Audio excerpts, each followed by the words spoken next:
moments com aquest que em permetré començar amb una anècdota personal.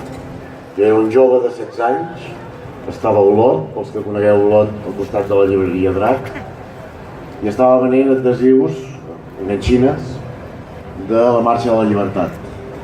Recordeu, allò de poble català, posa't a caminar.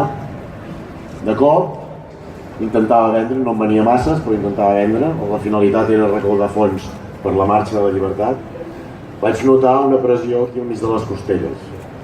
Va resultar ser una metralleta d'un guàrdia civil que em va fer caminar des d'on estava fins al quartel de la Guàrdia Civil. Calculo que era mig quilòmetre o una mica més.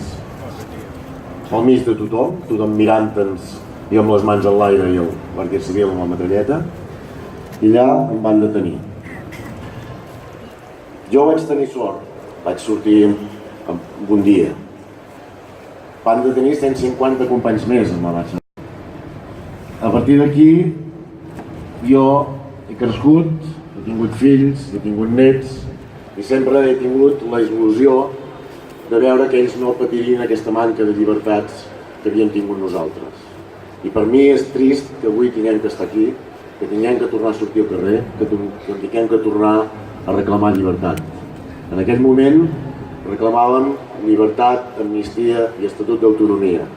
Ara no volem ni amnistia, els volem lliures fora, i no volem autonomia, volem ja tenir un estat. Per tant, ara és llibertat, llibertat i llibertat. Moltes gràcies.